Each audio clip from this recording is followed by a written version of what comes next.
Okay, good morning, everyone. Can we please quickly settle down?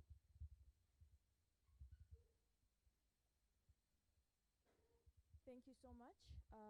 I would like to welcome everyone in the room, as well as those who have joined us online. And we must apologize for starting a little bit late. Before we begin, I would ask a volunteer just to help us as we open with a word of prayer. The volunteer I asked. Okay, thank you.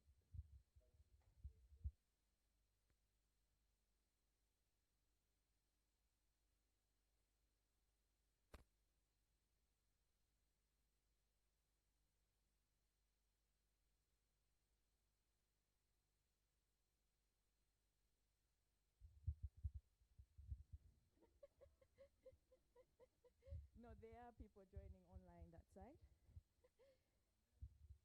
No.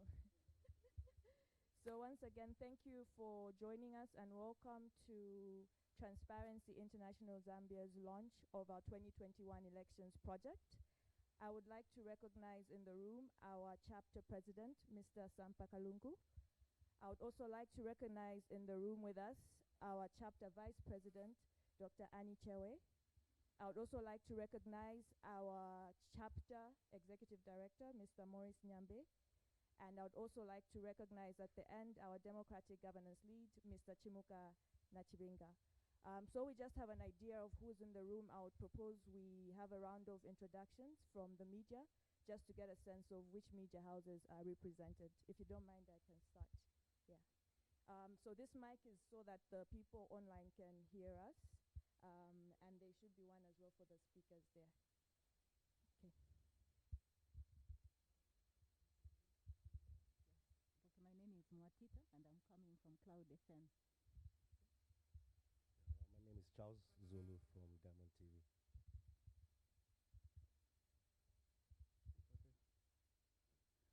Okay. Mwinga Edith, Chipata TV. Nancy Chindalo, New Vision Newspaper. Cynthia Nkata, Classic Radio. Darius John, Diamond TV.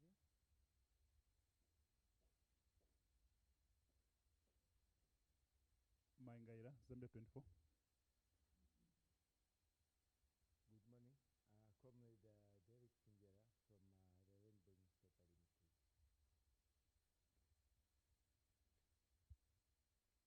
Good morning, Balewa Hill from Radio Phoenix. Margaret Chota from Movie TV. Walia Kampamba from 5FM. Jarvis Lufeo from KNC TV. Daka Edwin, Musanza TV. Okay, and my name is Tamika Halundi from Transparency International Zambia.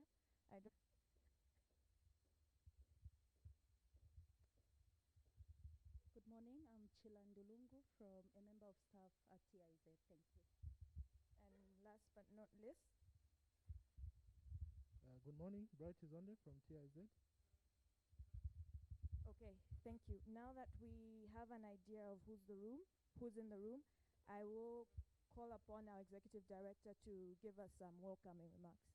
Edie?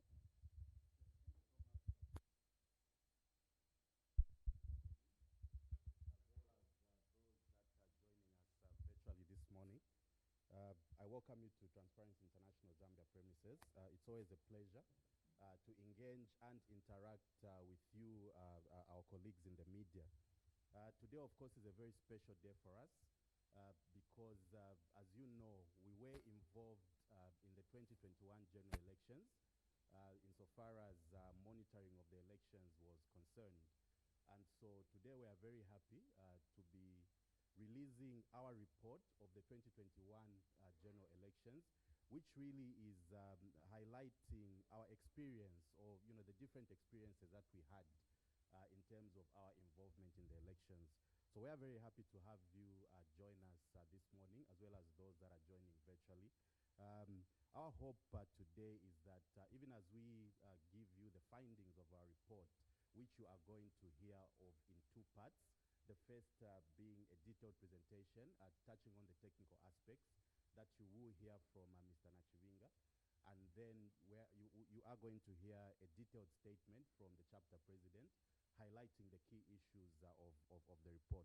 So our hope is that this will allow us to have a very good exchange at the end of the process.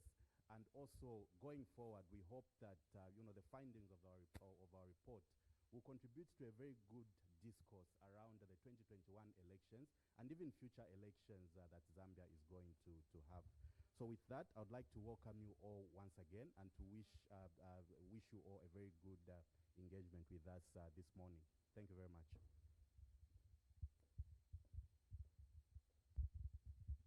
Thank you, Edie, and thank you for setting the tone. I'm sure that the media present here and the people online can't wait to find the key highlights of our 2021 elections report. So without further ado, I will hand over to our Democratic Governance Lead to give his presentation on the key highlights of the 2021 TIZ elections report.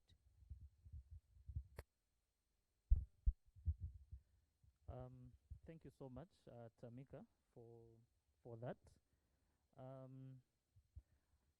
Good morning, everyone who is here, and good morning to those that are joining us virtually this morning.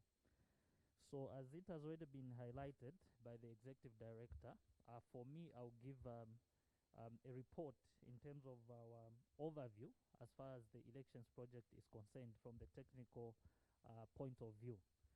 So my presentation basically will run as follows. I'll give a background in terms of our elections project. Then I'll move straight in terms of training of monitors, or maybe just in short to summarize the outline. I'll move straight to the activities that we did. Then from there, I'll move to the electoral process monitoring. Then I'll move to the methodology that we used on the pod day itself. Then after that, I'll highlight electoral malpractices in terms of how we handled those and the reporting system. Then I'll move straight to the research and advocacy activities that we conducted during the process. Then I'll highlight the general observations and also the conclusions, and move to the before moving to the conclusion, I will definitely highlight some of the challenges that we incurred as an organization, but also most importantly looking at the challenges that other political parties and the Electoral Commission of Zambia itself incurred. So in terms of the background, Transparency International Zambia developed what we call the electoral strategy specifically for the 2021 general elections, and this strategy was anchored on the Transparency International Zambia strategic plan, which was implemented in 2018, running up to 2022. It was also anchored on the Transparency International 2020 strategy and our own 7th National Development Plan, I believe, which has come to an end, specifically looking at pillar number 5, which talks of the conducive governance environment in our country.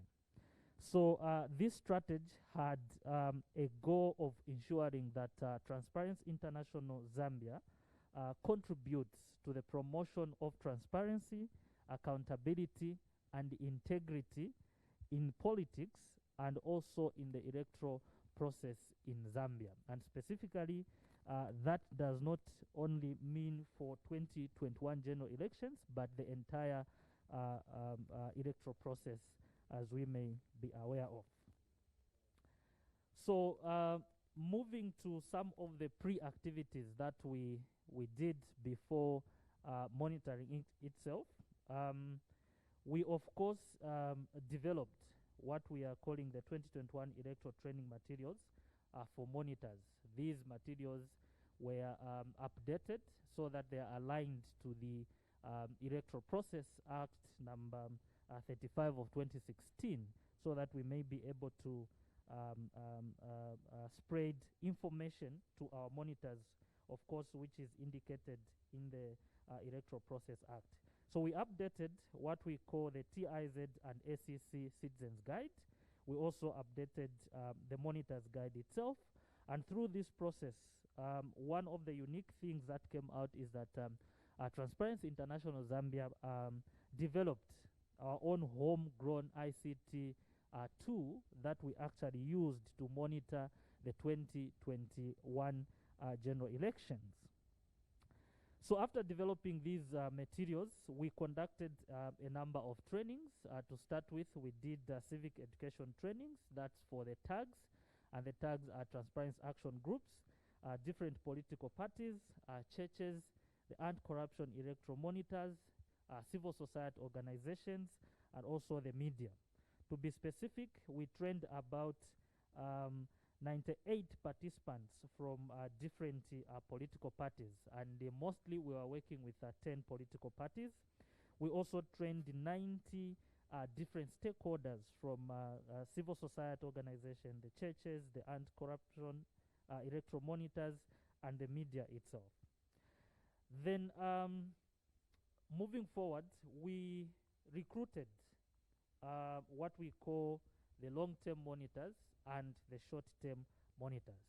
The long-term monitors are those that monitored the electoral process from the beginning of the campaign period until the 11th of August 2021. And primarily these were concerned with teasing out some of the electoral malpractices that happened during the campaign period. So we recruited 160 long-term monitors, and during our training in different provinces, these of course long-term monitors, of course we covered 6 provinces, and that includes Lusaka, Eastern Province, Northwestern Province, Luapula, and Southern Province. So these covered 6 provinces as far as long-term monitoring is concerned.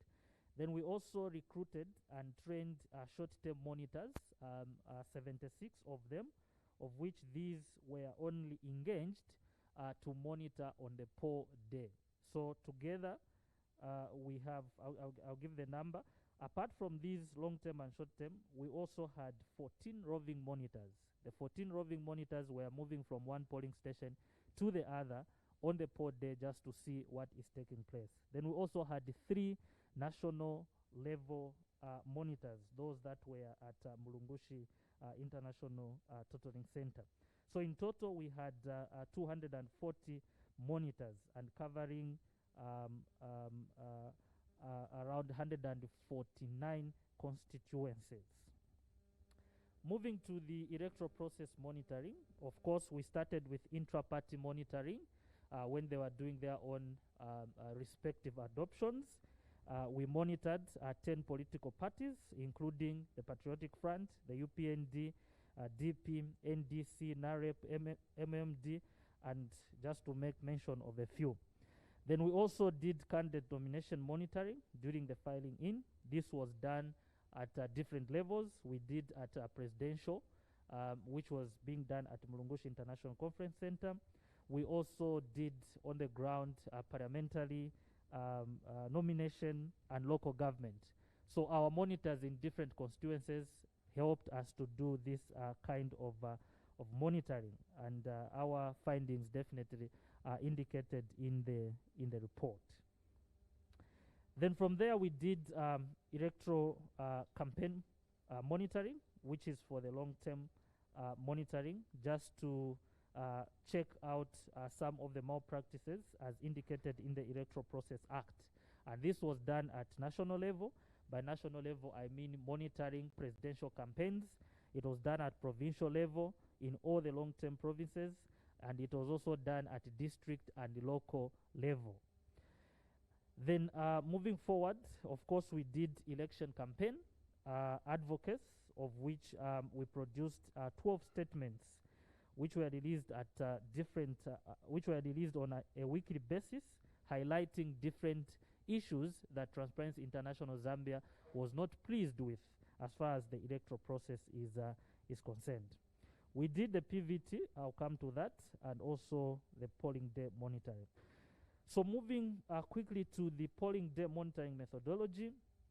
In terms of coordinations, we had our own staff members here coordinating different provinces, and we had at least each monitor monitoring one polling station from 6 hours until the time of counting ended at the polling station. From there, these monitors are transitioned to constituency totaling centers, where they were required to collect what we called, or what ECZ called, the E19 forms, which contained the results from different compiled results for each particular constituency.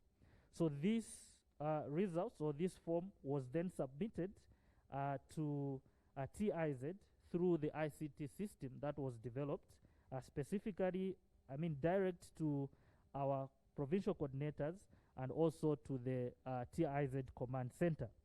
So the people at the command center then used this information to come up with what we called the parallel vote validation, where we are producing our integrity index just to compare what our monitors are giving us on the ground and what the Electoral Commission of Zambia was also populating or indicating to the general public. Then in terms of electoral malpractice case handling, of course, these were being reported through 4 different platforms that sit here at Transparency International. We had the ELAC platform, Share Your Story campaign, the ICT Electoral Monitoring Tool, and the physical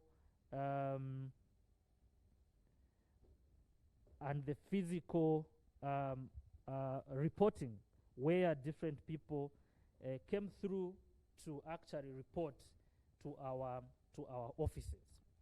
So how we handled this is that, of course, these different cases that we are receiving were being compiled and submitted to law enforcement agencies so that they can be investigated further to help establish exactly what happened. And some of these evidence that we received from different monitors is actually being used as far as different petitions are concerned.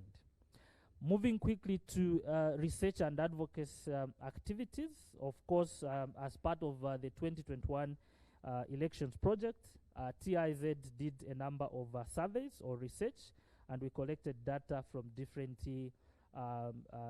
people and also institutions that we actually used to come up with different statements that were being produced on a weekly basis. So basically, we did research on campaign spending, where we concentrated on looking at billboards, how much each political party was spending on billboards, how much each political party was spending on radio and television advertisements, and these reports, of course, they are already out and published. Then we also concentrated on looking at electoral incidences, which I've mentioned already.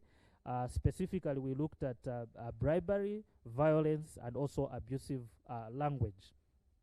Then from there, we looked at the general electoral environment, where we concentrated on looking at the political environment and also the legal environment in terms of what changed before going to the poll day. So we had a weekly update, elections project updates, and this was shared on different platforms. It was being held on every Tuesday at 10 hours,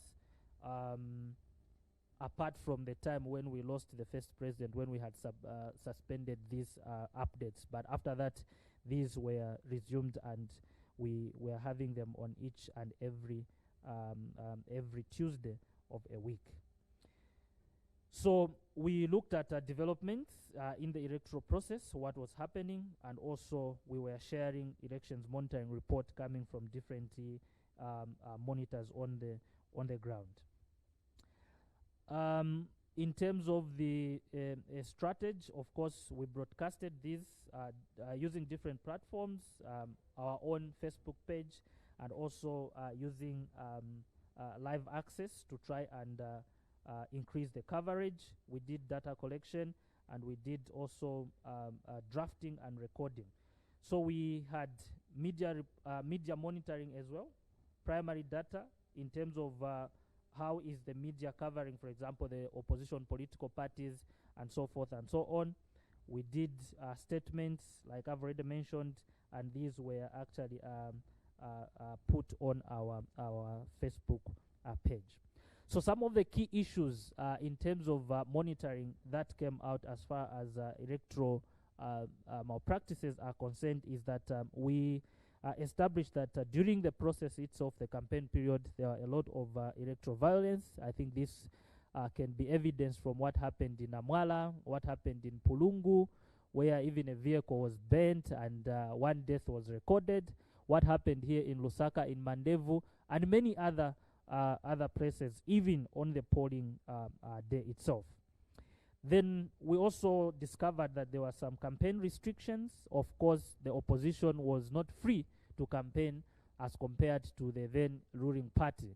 You discover that the then ruling party was actually using some platforms such as presidential monitoring of the developmental activities in the country, where the president was free to move to the different places in Zambia, but for opposition, they were restricted. If they were to have, I remember at some point, rallies were even removed. When they were allowed, they were only allowed to move with one vehicle and a loudspeaker on top. Then we also discovered that there was some abuse as far as Public Order Act is concerned. In some districts, we actually received that for the opposition to go ahead and hold their own campaign meetings, they would have to pay some money to the police for them to be allowed to have those meetings. So this made the opposition to resort to other campaign platforms. For example, they took advantages of funerals, which is an unfortunate instance because no one was praying for someone to die. But waiting for a time when there's a funeral for them to campaign was very, very difficult. Churches and so forth and so on. Of course, COVID-19 was one of those issues that we found. At this time when we had the campaigns, of course, there were also some spike in terms of the COVID cases. As a result to this, Electoral Commission of Zambia, of course, maybe working under had a technical task force as far as COVID-19 is concerned, and of course they gave guidelines. But you might be aware that also some of the candidates for the presidential candidates for the 2021 general elections had their own guidelines as far as COVID-19 is concerned, which affected the opposition political parties. The Electoral Process Act, of course, during the campaign period, we followed the Electoral Process Act number 35 of 2016, but just some few weeks to the poll day, we discovered that there were some developments that were made, and this act was amended, and we had the Electoral Process Act number 2 of 2021, which highlighted, among other things, the issues of prison vote and many other issues which were not clear to the general public and some of the civil society as far as handling of the 2021 general elections was going to be done. Abuse of public resources, this is one of the things that we observed as an organization. In some districts, some DCs, of course, were using government resources to go and campaign for the ruling party. We also observed the running mate for the Patriotic Front, of course, was riding on the vice president's trips to go and monitor the projects for the government, and basically this also made that the running mate for the Patriotic Front used government resources for them to be able to move forward and do the campaigns. So basically, those are some of the general observations that we made as an organization as far as the 2020 general elections are concerned. I think some of the issues would definitely be highlighted in detail in the statement that is going to be availed to us. Thank you so much for listening.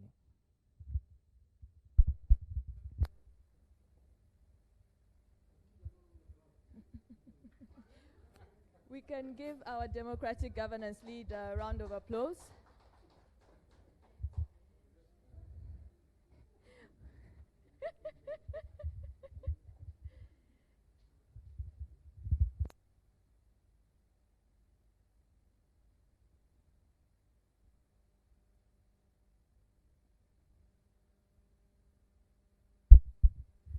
Okay, thank you so much for your comprehensive report. So we will be sharing with the media the presentation as well as our final report for further dissemination.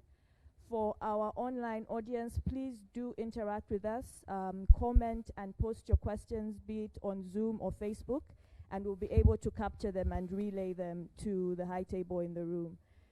So our democratic governance lead, I think, gave us an outline of our methodology and activities for the 2021 elections, which were quite a lot. And this culminates into a report, and the report feeds into the press release that has been prepared today. So I will hand over the podium to our chapter president, Mr. Sampa Kalungu, to read the press statement for the elections report. Thank you.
These included the monitoring of intra-party elections and the adoption of candidates, long-term monitoring, which covered the nominations, campaign periods, polling day and counting of votes, and short-term monitoring, which covered the polling day and counting of votes. For this purpose, Transparency International Zambia utilized a number of strategies and tools, such as the effective training of monitors, development of an online elections monitoring system, campaign spending surveys, and an integrity index approach to overcome the restrictions imposed by the amended Electoral Process Act of 2021 with regard to parallel voter tabulation. Following the finalization of these activities, we are now releasing our 2021 elections monitoring report, which pulls together all the key observations and findings from our involvement in monitoring the 2021 general elections. In total, Transparency International Zambia deployed 240 monitors across the country, of which 147 were long-term monitors, 76 were short-term monitors, 14 were roving monitors, and 3 were national monitors deployed at the National Results Center in Lusaka. The long-term monitors were deployed in 6 provinces: Lusaka, Luapula, Northwestern, Southern, Eastern, and Copperbelt, and monitored the entirety of the process from adoption of candidates, filing in of nominations, campaigns, polling day, announcements of results, and declaration of winners at the constituency level. The short-term monitors deployed in 4 provinces, and the roving monitors covered the polling day monitoring, announcement of results, and declaration of winners. During the long-term monitoring, Transparency International Zambia noted that the political environment before the elections was hostile and characterized by restrictions on civic space, mistrust of some civil society organization by the state, political violence, weakened state institutions, media restrictions, a suspected compromised judiciary, and high levels of electoral corruption. There was considerable abuse of the Public Order Act and COVID-19 regulations by the Patriotic Front regime, as well as the use of other legislations to limit transparency. Our observations about these restrictions and other aspects we were noting from the electoral process in general were shared with the members of the public and key stakeholders through the 2021 elections project updates, which we were giving every Tuesday at 10 hours. Ladies and gentlemen, through our network of monitors, we collected 1,800 reports of electoral malpractices, conducted 3 surveys on campaign spending, focusing on billboards and radio advertisement by political parties, and disseminated 12 elections project updates, which were followed by an estimated 30,000 people on Transparency International's social media platforms. On election day, we conducted parallel voter verification, PVV, to assess the integrity of the election results through the use of an integrity index. This was conducted in real time as the results were being released by the Electoral Commission of Zambia. Transparency International Zambia successfully identified 5 constituencies with computational errors in the totaling of results out of the 156 constituency results analyzed. A total of 2,843 people viewed the final parallel voter verification results, which were disseminated through our social media platforms. Since the overall integrity index was close to 100%, Transparency International Zambia was of the view that the Electoral Commission of Zambia's results were highly credible. In light of the above, Transparency International Zambia concludes that the 2021 general elections delivered the will of the people in the midst of a hostile political environment that did not create a level playing field for all participants. There is need to enhance several aspects of the electoral process, including a review of the legal framework for the full realization of the fundamental rights of individuals and groups as provided for international and regional principles for democratic elections. In this regard, Transparency International Zambia makes the following recommendations for consideration and action. 1, the government must review the Public Order Act to remove overly restrictive limitations of freedom of assembly and to limit the possibility of arbitrary restrictions during election campaigns, clearly defining the grounds under which the police will impose conditions to restrict assemblies. 2, there is need to review the Electoral Process Act number 35 of 2016 and the amended Act number 2 of 2021 to remove unclear, ambiguous, and conflicting provisions in order to ensure consistency and increase legal certainty. 3, the Electoral Process Act should further be strengthened to make it more effective in addressing issues of political violence during elections.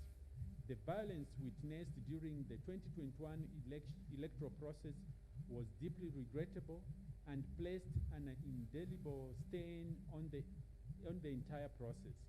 In the same vein, we urge the UPND government to fully implement all the 33 recommendations of the Commission of Inquiry on Voting Patterns and Electoral Violence that was set up in 2016. 4, the appointment of the ECZ commissioners should be revised in order to increase confidence among all stakeholders in the independence of ECZ. This calls for the enactment of a law that will ensure that the commissioners are not appointed by the president, as this potentially compromises the integrity of the commission. 5, the ECZ should increase consultations and communications with stakeholders throughout any electoral cycle to enhance stakeholder involvement and confidence. More regular meetings with political parties and civil society organizations should be held. Clear and updated information should be published and disseminated in a timely manner to all stakeholders, including the media. Decisions and regulations produced by ECZ should be clearly explained to stakeholders. 6, civil society organizations and other stakeholders should ensure extensive and continuous civic education throughout the electoral cycle to ensure all citizens are informed on their rights as voters, electoral systems, role of electoral institutions, and main aspects of governance. Voter education campaigns should continue until election day and include clear instructions on how to mark a ballot. The high number of rejected ballots in the 2021 elections shows why this recommendation is important. 7, the ECZ should ensure that the provisions of the law regarding continuous voter registrations are followed to the latter. Further, the competencies and procedures for conflict management committees should be defined in detail to ensure that they do not overlap with those of the police and the courts of law. 8, the government should enact legislation on campaign financing to provide clear monitoring and transparency in both campaign funding and spending. Ceilings on expenditure for parties and candidates should be introduced. This will help to create a level playing field in any election. 9, there is need to review the role of the Zambia National Broadcasting Corporation, ZNBC, and the Independent Broadcasting Authority, IBA, in ensuring that political parties have equal access to media during campaign periods and beyond. Protection of tenure of the employees and senior management should also be guaranteed through their appointment in an independent manner with the involvement of media professionals and civil society organizations. And 10, related to the above, the ECZ should exercise enhanced oversight over the public media and more actively address complaints related to campaign coverage. A specialized unit could be established within the ECZ during elections with specific responsibilities to implement an expedited procedure for hearing complaints related to media coverage of the electoral campaign. We are convinced that implementation of this recommendation will help to address key weaknesses in our electoral process and consequently contribute to the strengthening of our democracy. As I conclude, ladies and gentlemen, I would like to pay tribute to our partners and stakeholders for the support they rendered to our elections work. I also thank our election monitors across the country for their dedicated duty. It is our hope that we will be able to count on our partners and stakeholders for future interventions of this nature.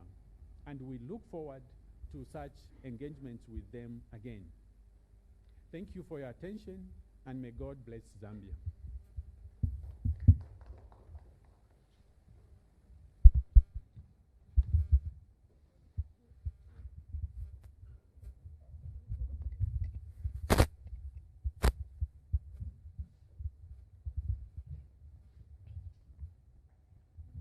Thank you very much, CP, for the press statement. Would like now to open up the floor to invite questions from you members of the media, as well as questions from our social media platforms and those who are following us via Zoom. Let's just begin by, maybe let me start by asking the question myself. What is the overall conclusion of the assessment? I think part of the press briefing, as part of the press briefing, you had mentioned what is the overall conclusion around the monitoring.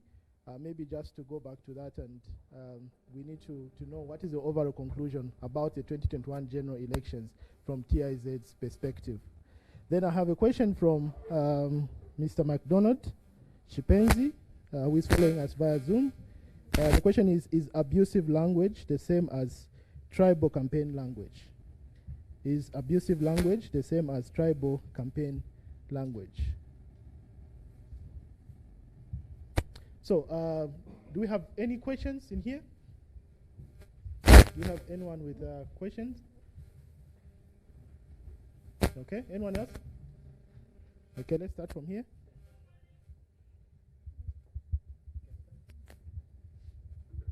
Thank you. My question is the cry. Edwin Daka, Musanza TV. The cause for the enactment of the Public Order Act, it is something that has been on the tables for quite a long time. What assurance do you have, or that you can give to the public, that TIZ will see to it that the new administration is going to implement this and not use the same current Public Order Act for the coming elections in 2026? Okay, thank you very much. So maybe we can have reactions to those first three. The overall conclusion, the issue of defining language from Mr. McDonald, and then also the question from the media. The overall conclusion from Transparency International Zambia is that the 2021 general elections delivered the will of the people amidst a hostile political environment that did not create a level playing field for all participants. So in this regard, Transparency International is very clear. Things were not all free. Things were not as we had anticipated in terms of access to the media, access to the public, to the citizen. Campaign opportunities were biased towards the then ruling party. But amidst all this, we are saying the will of people was delivered. As regard to the abusive and tribal language, I think these are two different things in our case. You can use abusive language without really bringing a connotation of tribal to it, where you use unpalatable language during your campaign in a country which is known as a Christian nation. And we saw this happening quite a lot within the campaign. I think almost all political parties were using, to some level, some language which were not good, and sometimes just slander and factual information about different political parties. So that was happening. Tribal language, that was also, we saw that happening in many cases, and sadly so. As we all know, we don't need to emphasize here. When you ask any name here, you find it's a mixture of different language. When we proclaim that we are one Zambia, one nation, and using tribe for you to get your own goals is a sad thing that we saw.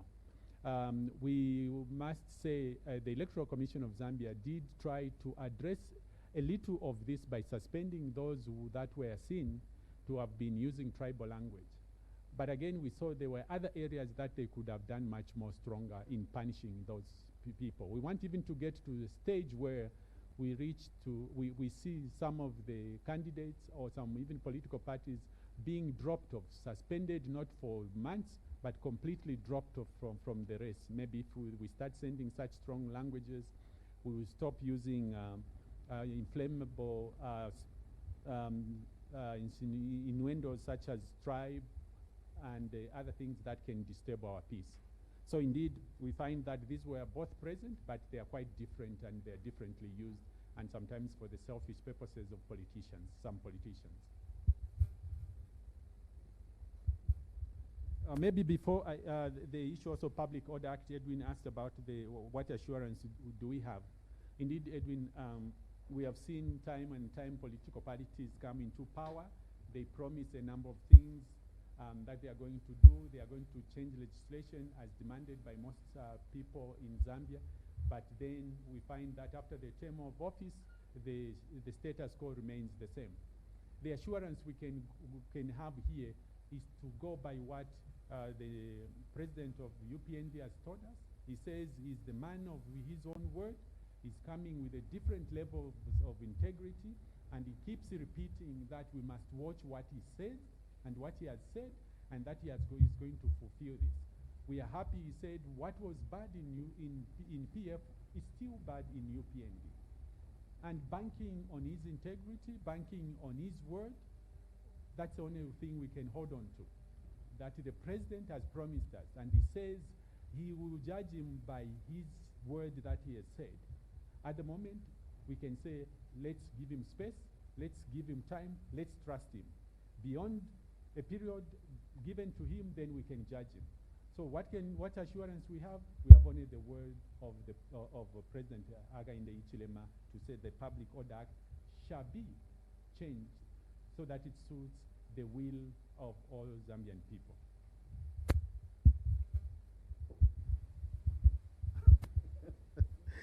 Okay, maybe I just wanted to add to Chapter President's response to Edwin's question on the Public Order Act. I mean, it's very clear that, the Public Order Act is one of these pieces of legislation over which we've really had a lot of conversations over the years.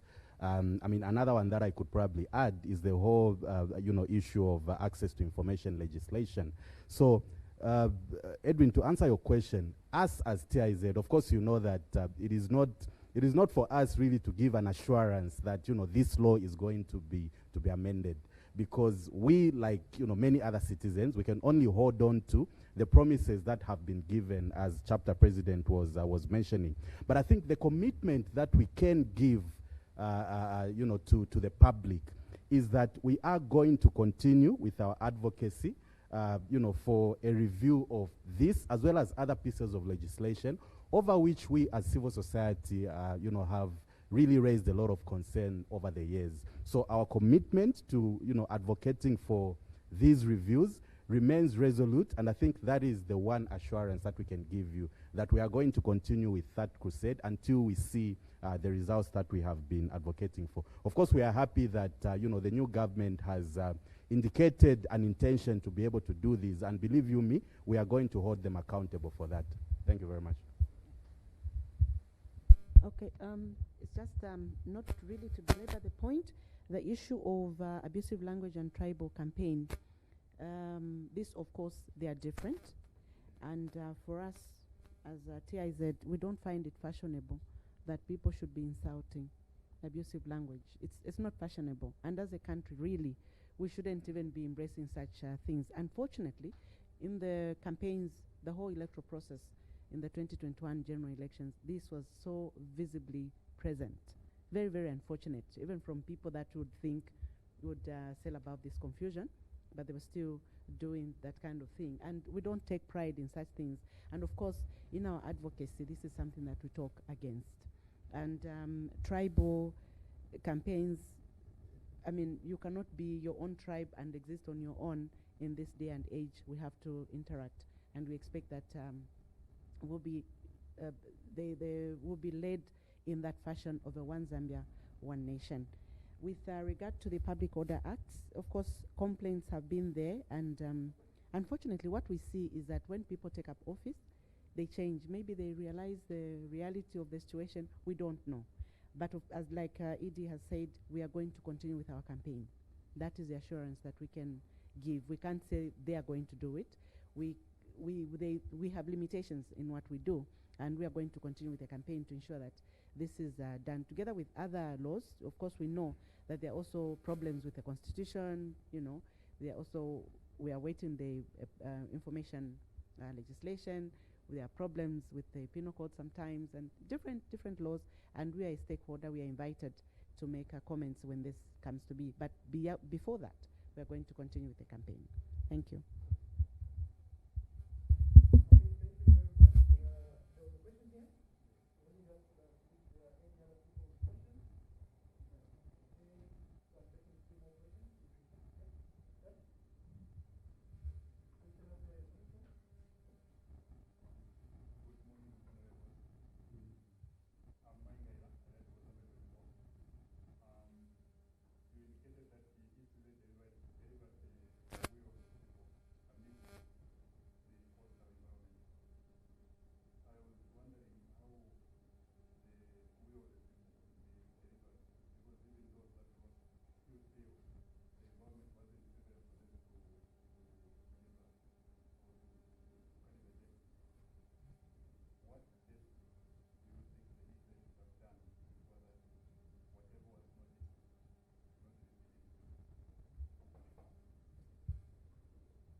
Okay, let me have the next question. My first question would just be, my name is Darius Junior from Diamond TV. My first question would just be a rider to his question. On your findings, just like he had alluded to, you have indicated that the outcome of the elections represented the will of the people. But we have seen quite a number of petitions that have been filed before court. Over 70 petitions that have been filed. And with what you have brought out, what could you think could be the reason why, despite the outcome of the election representing the will of people, people still went ahead and petitioned? And my other question is on the electoral violence. I know you have cited that violence marred the electoral process. Would you be able to tell us which political parties, according to your findings, were the main perpetrators of the violence? And then my last question.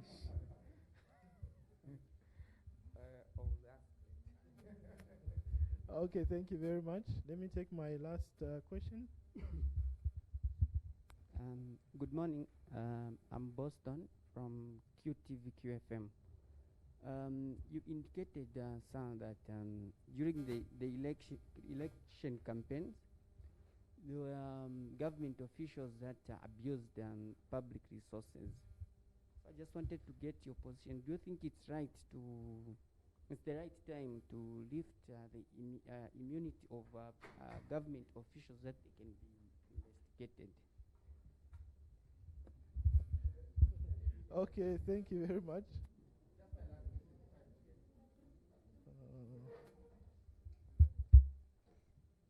Okay, quickly, eh?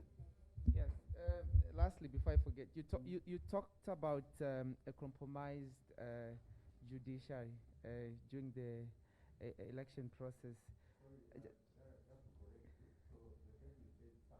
Suspected, compromised. Yes, yes. Maybe some clarity. What exactly do you mean when you when you talk about suspected, compromised judiciary? So I don't misquote you. Okay. Okay, thank you very much. I will let the panel respond to those questions before we take another round. Okay, so I'll speak on the electoral violence, and my colleagues will tackle the other one, the other ones. First of all, Mangaida, you talked about what can ECZ do in order to change the things we have highlighted that maybe did not go well. One of the things that helped, even in the process, the way ECZ conducted elections, it's actually the meetings that they were having with the key stakeholders and the civil society organizations. This actually has made quite a huge difference between these elections and the previous ones, because they had meetings more often. They ironed out a number of issues. And also ECZ came out much more open than before in sharing information to the key stakeholders on what they were going to do. You remember they brought out clearly the campaign timetable, and they indicated clearly how they are going to deal with people, even when they announced that they were not going to sponsor all the political parties to go and monitor, witness, excuse me, the printing of the ballots. That was much deeper than they used to do before. But again, we are saying this is not enough. There were areas where there are uncertainties. People were asking, for instance, on the issues of people using tribal languages and so on, and ECZ was quite, they could have had more meetings to try to iron all those things out. But the other thing also we talked about is the importance of voter education. Voter education, it's actually the primary it's the primary function of ECZ. The rest of us, the civil society organization, supplement the role of ECZ in that. And we think the ECZ did not do that very well, and we left it maybe 21 days before, if I remember very well, something like that, 21 days before the polling day. And this they could have done much earlier. Organizations like Transparency International Zambia, you might know, we started working on issues to do with elections 2 years ago. training the political parties, choosing the monitors and so on. And this is the thing we expect that ECZ can do this much more. So the biggest thing we look at that is for stakeholder meeting, because then it can clarify a lot of things. In terms of electoral violence, Darius, you asked. For sure, there were a lot of electoral violence, and there were even deaths. You know, there were deaths in Pulungu, there were deaths in Kanyama, deaths in Northwestern Province, and many others. You have seen vehicles, other properties being damaged, people being harassed. We had too much. That's too much for a democratic nation like Zambia. And we have been doing the Patriotic Front and the UNDP were the main, UPND were the main culprits. Sorry about that. They were the main culprits. And these are the political parties we keep speaking to, even today, because they're still the biggest political parties in the nation. That we still are going to have elections. We are likely to have a few by-elections. And we are praying and we are hoping that we don't see any kind of violence. We can sell our messages without coercing people. I noticed that even in cases where you coerce some people, but if people have decided to vote otherwise, they will vote the way they want. But what you don't want is the loss of life, the loss of property, and the loss of anything that belongs to the nation. So we appeal to these two political parties. Even as we go ahead, they try to reform themselves in the way they approach each other, in the way they approach citizens. UPND as well as PF, they work on the reduction and the elimination of the use of violence whenever they are doing their campaigns, especially when they meet among themselves. I will let my colleagues comment on the issues of misuse of government officials and also suspected compromised judiciary and also the petitions. Thank you, CP. Thank you for the questions.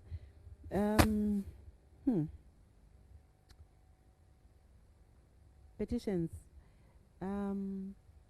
In a democratic nation, it is allowed, it is a right to petition if a person is not happy. You know our history in this country.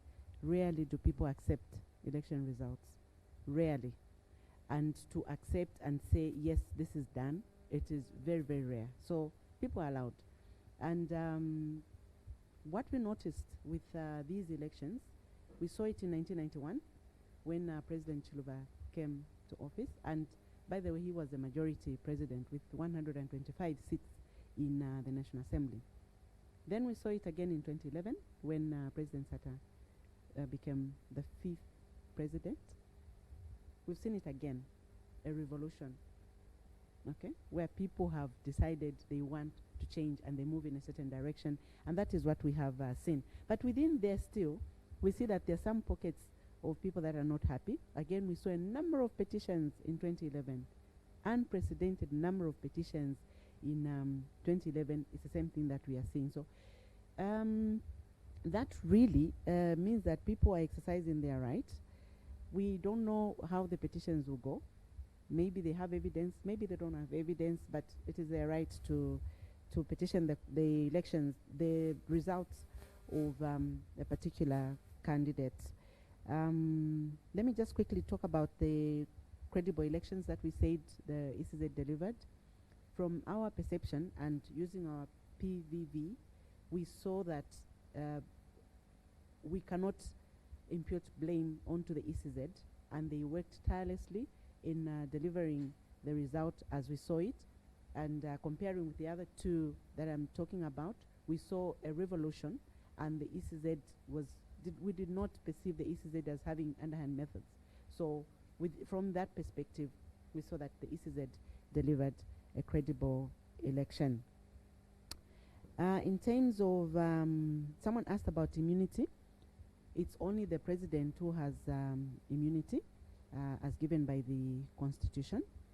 And that immunity is to be protected from both civil and criminal prosecution, it can only be removed in certain instances. We've had 2 of those instances in Zambia, and we can't say that because we suspect that these people were involved in in violence, abusive language, abuse of office, then we should remove the immunity. The Constitution also gives together with the Electoral Process Act, they give the President and the Vice President authority to use government resources during campaigns. And that they go with other people in their company, we really cannot pinpoint to say this is also a moment of abuse and, things like that. But of course, we do, as a citizenry, we noticed that there was this hiding behind government programs that are going on, and things like that, and campaigns happened. Unfortunately, it would be very difficult for us to find evidence in that arena, because they used those. So immunity, not today. It has a procedure of its own. Suspected compromised judiciary. This is something that has been going on for some time. I can say from the 2016 general elections, we know that the UPND did not accept those elections, and they had petition after petition after petition before different courts. And it was their right to petition because they were unhappy and things like that. So there has been this suspicion because of, you see, to every case, there's a winner and there's a loser. There are no two ways about it. We both can't lose, we both can't win. One has to lose, but based on the evidence.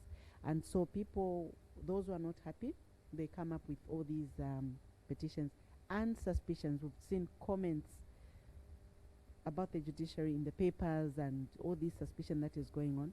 Sometimes these comments have arisen from giving a practical example. There's somebody called JJ. I'm sure you are aware of this person who had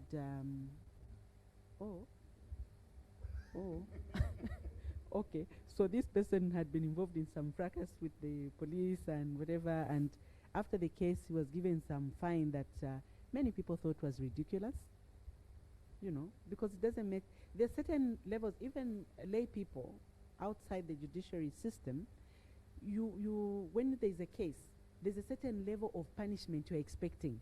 When you don't see that, then you start suspecting they maybe. So this is where this is coming from.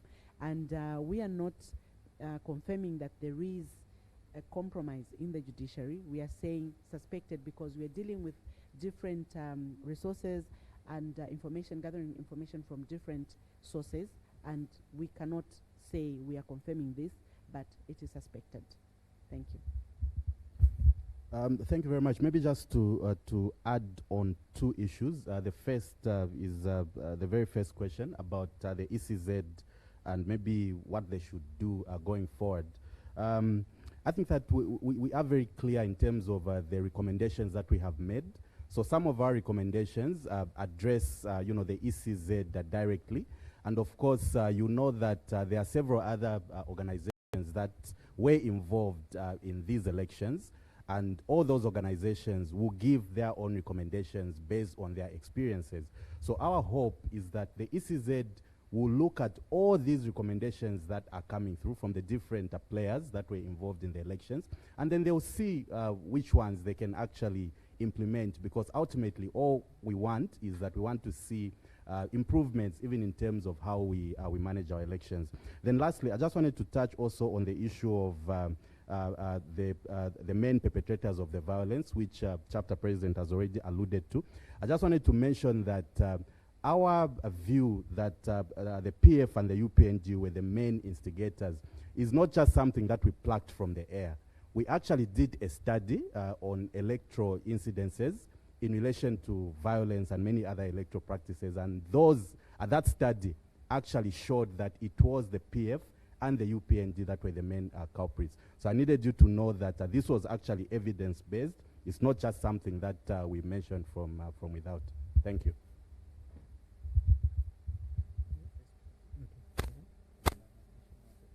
Okay, there's some other online questions that are coming through, and we'll ask Chumuka also to comment. Thank you so much, CP. Maybe before I comment on the online questions, I just want to make an addition on the first question that Mr. Mangaila asked in terms of ECZ's recommendations. You might be aware that some of these challenges that are being faced by ECZ, I think, are systemic in nature.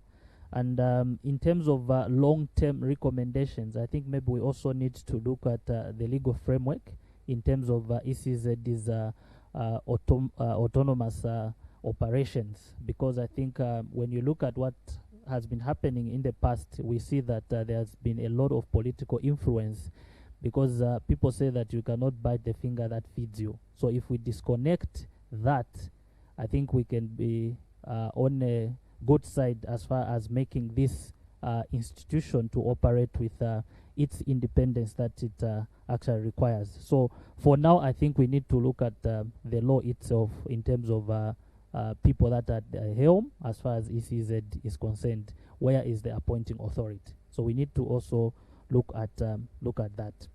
Then the other addition that I have, it's on issues of petitions. Of course, yes, the numbers are a lot, and VP has actually mentioned to say that everyone has got a right to do so. But I think these petitions are also coming in as a result of suspected abuse in terms of the then Patriotic Front candidates who had, I think, access to public resources when it comes to campaigns. So you find that in some areas, for example, there is a petition which is going on, and the main evidence is that in that particular area, actually the Patriotic Front was using the social cash transfer to actually buy voters and so forth and so on. And the evidence is overwhelming. So majority of these petitions are coming as a result of the other part of the Patriotic Front, of course, having access to public resources. So I'll read out some of the online questions that we have received. There is one from Mwamba Ngoma Milambo, who is asking to say, with regard to continuous registration, how would TIZ define this concept in relation to Zambia? Then we have got one from Robert, PTF, who is asking to say that was there coordination between TIZ and other election monitoring and PVT exercise? Then we have got one question also from Mr. Chipenzi, who is asking to say that we have seen petitions in courts and most of your target constituencies may not have been spared in these petitions, which anchor on suspected corruption and abuse of public resources. Does TIZ stand ready to witness in these petitions if called upon? Of course, some of them I'll make mention, and CP and ED will definitely also add in. The last one, I'll start with the last one for Mr. Chipenzi. Of course, we have already provided evidence to some of the petitions, like I mentioned, going on. So basically, this means that TIZ is ready to provide evidence where we have, as far as these petitions are concerned. Then for Mr. Robert, of course, we coordinated with other civil society organizations, just to make mention a few. Caritas is one of them, Gears is one of them, FODEP is one of them, where we compared notes here and there as far as our results coming from the ground are concerned. Thank you. But maybe to mention we are talking a lot about review of legislation concerning the electoral process, and attached to this is the importance of timeliness. We feel that if the new administration, UPND administration, have really to make a change, they need to do it perhaps within the first 2 years of their term. Beyond that, I think, like we have seen in the past, the power might come to the heads of all of us, and we might see even the Public Order Act working for them. So if they really mean to make legislation, authentic legislation changes, should be done in the first stages of their administration, when they are not so much looking at the next elections. Once you cast your eyes on the next general elections, then you find that you start operating in the mode that can enhance your chances of retaining the power, including using the commissions, using the institutions and the systems that might have been there since the birth of Zambia. So we are also in this sense urging the new UPND administration to start moving on with the changes that they have so far been promoting, so far they have been on the receiving end, that they have so far sent them even to prison cells and so on. So we need to start seeing them moving quite fast if they have to impose a lot of confidence in what they are telling us about the change that they want to bring in the area of democracy, transparency, and the accountability.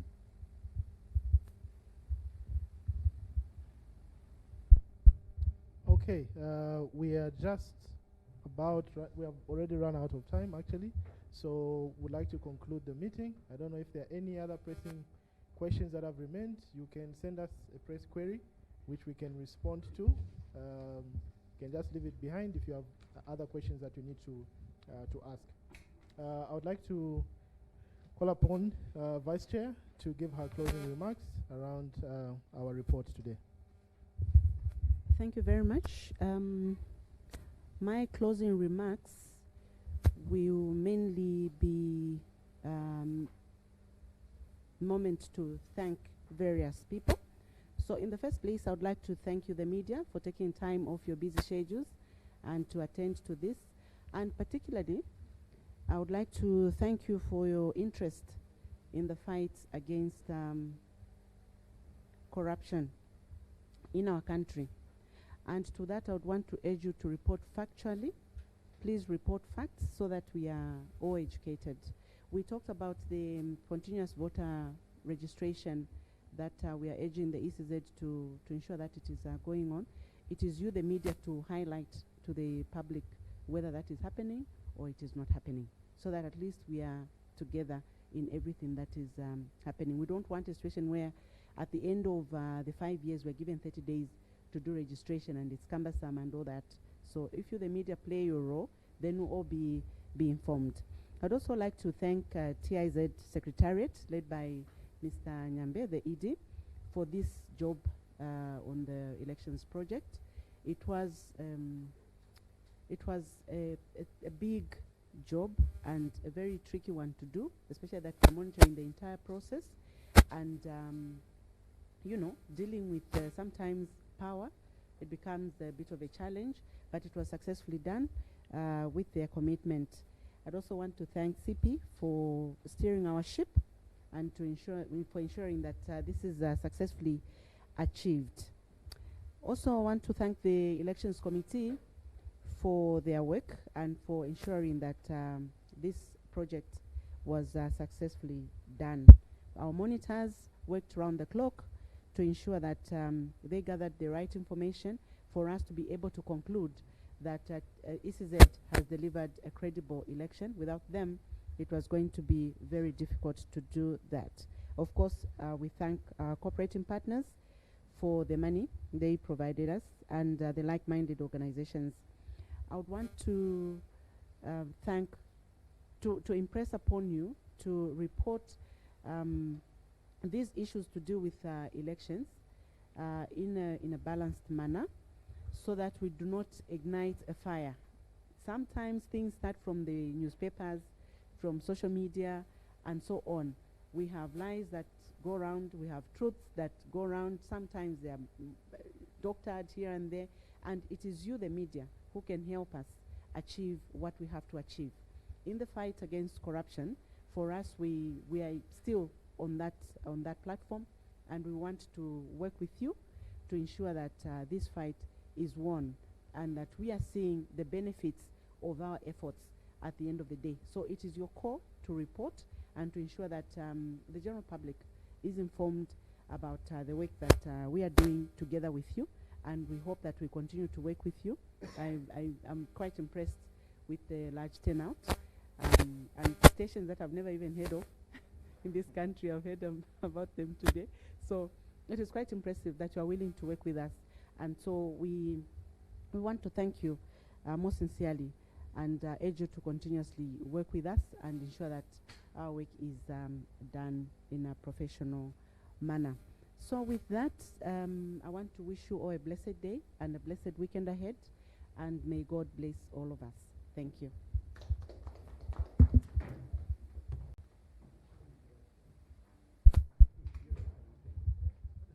Okay, so that marks the end of our press briefing, our media launch this morning. Just for the media, please, you can see us for logistics before you leave. Let's have someone close with a closing prayer. We opened with a prayer.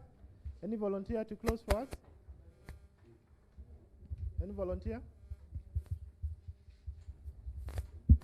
Chimuka?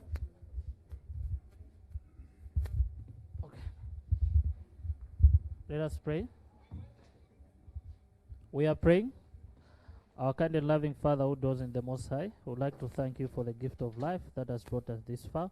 We want to thank you for the many blessings that you have continued to bestow upon us.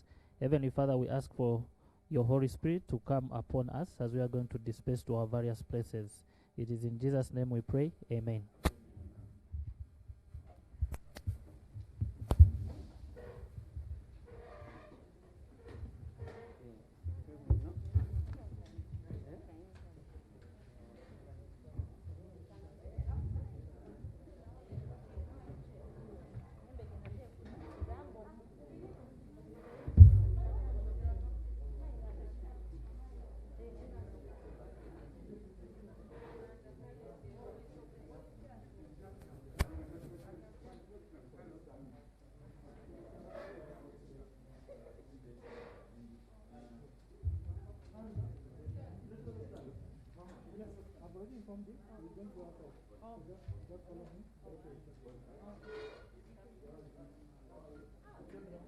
Okay.